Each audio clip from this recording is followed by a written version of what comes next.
I'm Edie Lush, and I'm here in Davos. It's day 5 in the Hub Culture Pavilion, and I'm here with Carole Stone. Thanks so much for coming in. Good to be here. Chairman of the YouGov Cambridge Advisory Board. Tell me, what have your thoughts been at Davos this time around? Well, I think it's been the same as the two before, that it is wonderful to come.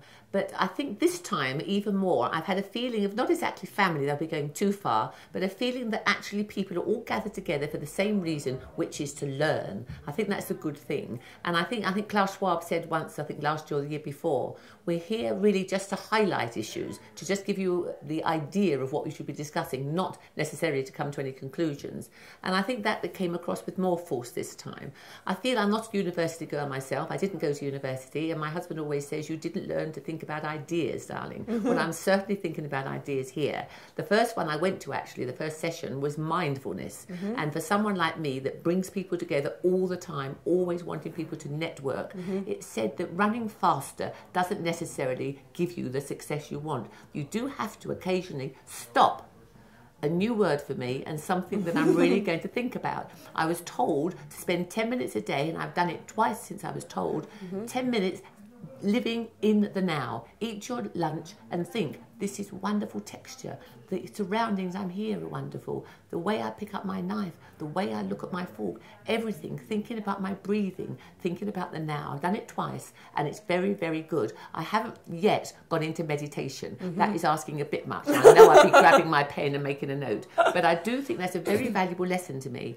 I've done a lot and been to a lot of sessions, listened to Boris Johnson, to Cameron, to people, to Kissinger, people telling us what's going on here in Europe and also what's going on in Asia, India, China, all the countries that we're interested in and read so much about. And I think what it does give you a chance to really think about things in a different way and have the ability to turn to your right or your left and see someone from one of those countries to follow that through. I hear from one chief executive that they're actually thinking of forming a sort of a coalition of CEOs to see what we can do. The growth rate's so bad compared with China and even with the US. What can we do to improve the agenda, really? So all these things. Another man said to me that he could only hear have turned around his IT company only at Davos because of the technical expertise here and because of the ability to have the one-to-one meetings or to meet people in forums.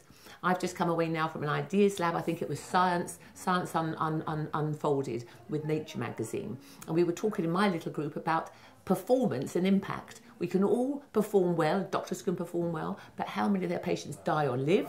We can all perform well, we can write a good book. Which books make an impact? And I interjected and said, well, up to a point, it's word of mouth. It's whether you talk about it, whether you're bossy, whether you're pushy. Does that mean that's part of the impact? And he said, we've got to really find out what it is that makes things happen, as well as actually having the knowledge. It's all very well having the knowledge, but I think you've got to have the ability to communicate that knowledge in order, otherwise it's buried treasure. And I think Davos helps you do that. Tell me, I want to focus on Europe a tiny bit, because I know you've been listening to lots of our politicians here. And I've heard that publicly people haven't been so polite about Cameron's speech.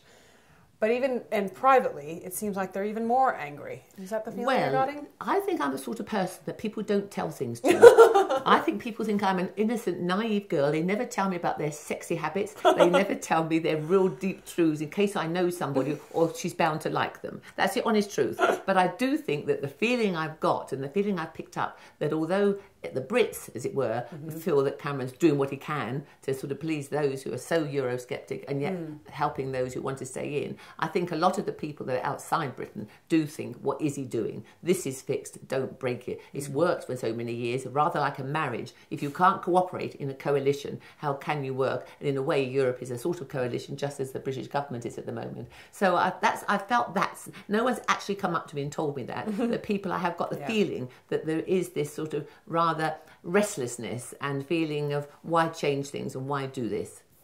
Carole, I'll go to a meditation class with you if you want. I'm Edie Lush, and thanks very much to Carole Stone for popping by the Hub Culture Pavilion in Davos.